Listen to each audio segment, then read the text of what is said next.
Here's another babysitting horror story, and how my babysitter almost killed me and my baby sister. So it first started when my parents hired a babysitter for us. At first she was really sweet, and then she started being really mean out of nowhere. She started hitting us when we would cry, and she would blow cigarette smoke in our face. One time when she was driving us home from the grocery store, my baby sister was crying really hard the whole entire car ride. When we got home, she got me out of the car and brought in the groceries, but she left my 2-year-old sister in the car. It was 103 degrees. And she left her in there. That's honestly when I first started becoming scared of her. But why I became terrified of her is because one time my parents went on vacation for like a week. And one night my babysitter ordered pizza. My parents sent the babysitter the money for it. It was for all of us, but she wanted to get anchovies on the pizza. I told her I didn't really want that, but she ordered it anyway. When the pizza came, I didn't really want to eat it. And instead of her being like, well, I'll just make you something else, she locked me into a room for 3 days. She would only let me out to use the bathroom, but I wasn't allowed to eat anything. After that, she made starving us a regular thing. Then my parents came back and took us to the hospital for a checkup, like for part 2.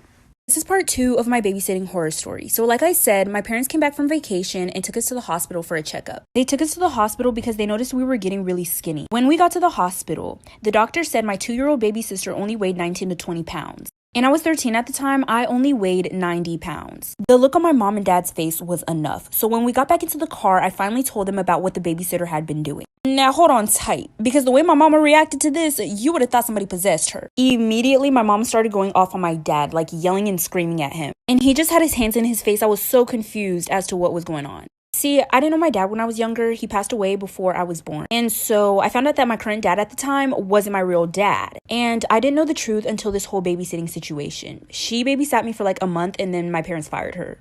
I'm 23 now. I honestly could have forgotten all about her. Well, just last year, my mom told me that babysitter was my dad's ex-wife. Well, anyways, this is what my mom did to my stepdad's ex-wife after we went to the hospital. This is part 3 of my babysitting horror story. So like I said, I finally told my parents about what the babysitter had been doing to me and my baby sister. I was so confused as to why my mom started going off on my dad right away after I told her. But 10 years later, I'm finally finding out that my babysitter was my stepdad's ex-wife. My mom told me that she had been really iffy about letting my stepdad's ex-wife babysit me and my little sister, but she only agreed with it to save money. So my mom told my dad to get out of the driver's seat. She got into the driver's seat and she started driving. I wasn't exactly sure where we were going and my dad didn't know either, but we ended up at the babysitter's house. Luckily for her, she wasn't home because my mom would have dropped her. Shit, she might have even got a murder charge that day. But my mom told me to get a rock and to just start chucking them at her windows. So that's what I did. There, me and my mom were chucking rocks at my babysitter's window. And my dad was watching us holding my baby sister. My mom didn't take her to court or anything. I'm not exactly sure why. Probably something to do with my dad. But my mom made my dad cut contact with her completely and they fired her. Story time of why I'm terrified of ever babysitting again. I started babysitting for this one family in the summer of 2019. I have my information for babysitting online, so people contact me. So the mom contacted me and said she wanted me to babysit for her 3 kids. So we set up a time and schedule. She gave me her address, you know, the usual. So when I got to her house, she had already left like 5 minutes before I arrived. And I see the kids sitting in the living room watching TV. But then I see this man walking down the steps. This man who I was assuming was the dad. He asked me who I was and I said I was the babysitter and that I sorted things out with the mom and if he wanted to make sure he could like call her. Well, he told me that he was the dad and that he knew I was coming. He just didn't expect me to come so early and so suddenly. I was kind of confused as why they needed a babysitter if he was already there. So I was like, okay, so he wouldn't be able to get into the house if it wasn't actually the dad, so it has to be him. Well, the mom texts me and says she's on her way home, so I put the kids to sleep and then I go home. Half an hour later, I get a text from the mom saying the kids are gone. When I described that man I saw, she said that sounded a lot like her ex-husband who has a spare key to their house. Part 2 of why I'm terrified of babysitting again.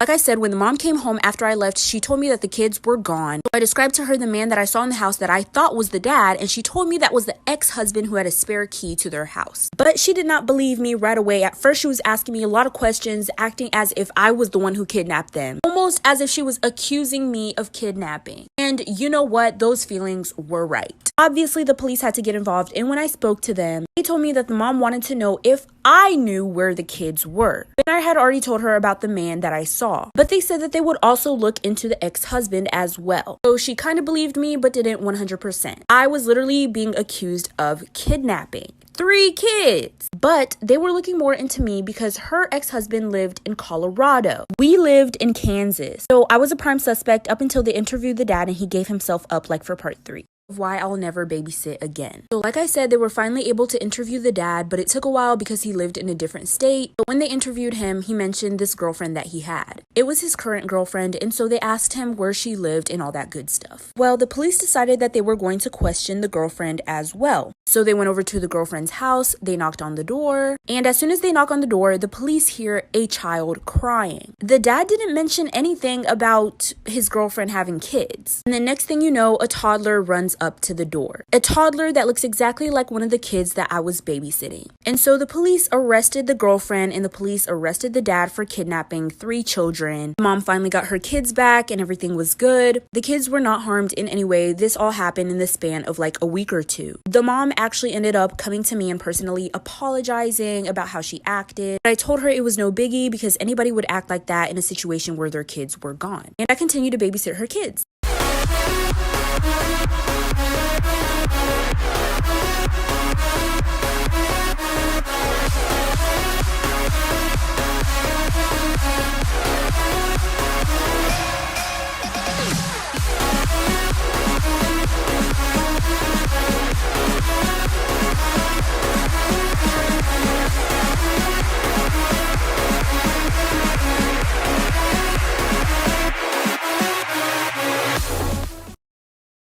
This is a story time of why I dropped out of high school on my first day. And when I say my first day, I mean my first day of freshman year. After this, I never went back. So like I said, it was the first day of freshman year and I have extreme anxiety. My anxiety is literally so bad. I literally get anxiety just by waking up in the morning. So I was super anxious for my first day of high school. I literally was running around the school. I could not find my classes. I walked into the wrong classroom several times. It was so embarrassing. But then I finally made it to my first class. I sat down in the front of the classroom. Bad idea. After running around the school and not being able to find my classes and walking into different classes that I wasn't supposed to be in, which was so embarrassing, my stomach was literally in my ass. My stomach was literally bubbling because of my anxiety. I felt so much pressure in my stomach, I needed to let some out. And you know, I thought I could get away with it, a little silent fart. It was silent, but it was not a fart. I shit my pants. Then the teacher says we're gonna go around the classroom and everyone has to stand up and say one thing about ourselves. Starting with me, since I was sitting at the front. Now this is what happened, like for part 2. This is part 2 of why I dropped out of high school my first day of freshman year. So like I said, I just shit myself in class. The teacher says we have to go around the room and everyone has to stand up and say something about themselves. And of course, I had to be sitting in the front of the classroom and I had to go first. So I just told her I didn't feel comfortable standing up and I'd rather sit down. But she said that I had to stand up and everybody has to stand up. So I clearly did not have many options and I decided that I was gonna stand up.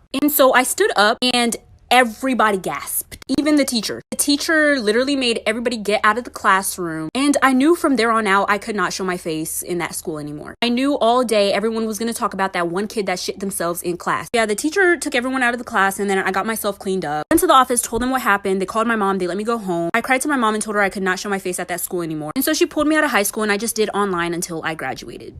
Story time about my touchy English teacher. And no, he did not get fired. He still works at that same school till this day. Let's get into it. This happened when I was a senior in high school, literally last year. His class was the new English class that I switched to because my other English teacher wasn't teaching me shit. So I went to the office and asked if I could switch my classes and they said yes. But only if I was willing to drop honors English and do regular English. And I also would have to be in a freshman class. I was honestly willing to do whatever to get out the class, so I was like, sure. And now I honestly wish I didn't because of this. So it first started off with him being super nice to me, which is kind of weird because I never really talked to him before. He made me like a class leader just because I was older. And every single time I walked into his classroom, he would try to talk to me. Like not even about school, literally about anything. I didn't think that was weird. I was guessing he talked to me so much because I was older and we could relate on more stuff. This is when things started taking a turn for the worse. During tests or quizzes, he would walk around the classroom and he would always make his way back to me just so he could rub my shoulders. Or he would run his fingers through my hair. That was the biggest red flag. Then he asked me to stay after school for extra credit, like for part 2. Part 2 of my touchy English teacher. Some things I would like to add from the last video. I never had him as a teacher before, not even freshman year. I moved to that school when I was a sophomore. They told me that he was known to be creepy and that so many girls have complained about him making them uncomfortable. But they were just rumors, so I didn't think that much of it. Till that man started rubbing my shoulders in class. And it's the fact that he rubbed my shoulders and nobody else's. I was not 18, I was still 17 years old. I just started senior year. Back to the story. He asked me to stay after school for extra credit. He said he wanted me to help him set up a project for his students, and he doesn't know what young kids like, and apparently every freshman in his class had something to do after school, so I had to do it. But since he said he would give me extra credit, I was like, okay, sure. And I definitely didn't think that this would happen. So my last class was forensics, so after school I went to his classroom. He didn't have any supplies out or anything, so I was like, what project? He tells me to reach on top of a shelf behind his desk. He was literally sitting at his desk, he could have done it himself. So I was like, okay, but as soon as I reach up on that shelf, he gets up and grabs my ass. Like for part 3, because it only gets worse from here. This is part 3 of my touchy English teacher. So like I said, he asked me to get something off of the shelf behind his desk while he was sitting at his desk, and as soon as I go up to grab it, he grabs my ass. He literally stood up to grab it. And then I spun around and started looking at him crazy. Well, after he grabbed my butt, he kept walking as if his arm just brushed up against my ass. And he looked back at me and he was like, is everything okay? Like, okay, so we're just gonna act like he didn't just do what he just did. But I just looked at him and I was like, everything's okay. I told him that I had just gotten a text from my mom and an emergency happened, so I had to go home. But instead of going home, I went to a friend's house, and it was the same friend who told me all the rumors of that teacher being a creep. I went to a friend's house instead of going straight home because I was crying really hard and I didn't want my parents to be concerned, and I wasn't sure if I wanted to tell them what happened or not. I was only crying because I felt super uncomfortable and I didn't know what else to do. When I got to my friend's house, she told me that she would go to the office with me at school the next day. So the next day came and we went to the office. Well, this is what they said when we told them what happened, like for part 4. This is part 4 of my touchy English teacher. Okay, so my friend and me went to the office to tell the principal what happened. And he was acting really concerned and everything until I told him which teacher it was. Then he was like, oh, yeah, we get complaints about him all the time. And I was like, so are you going to do something about it? Why haven't you done something about it already? And he goes, well, a lot of students will make up things about a teacher they don't like just so they can get them in trouble. But I'm not saying you're making it up. Of course, we're going to have to look into it. Well, I told him that I wasn't comfortable in that class anymore and I wanted to go back to my honors English class. And he let me switch back. Well, after like 5 months, I still never heard anything from my principal. And I didn't know what better to do but move on with my life. I still saw him in the hallway sometimes and it was just really, really awkward. And he would smile at me as if what happened didn't happen. They basically just let him get away with it because multiple girls have complained about him before, but they didn't have any proof against him. Since there was no proof, they didn't do anything. But I feel like if it was multiple girls, something should have been done. But that's just me.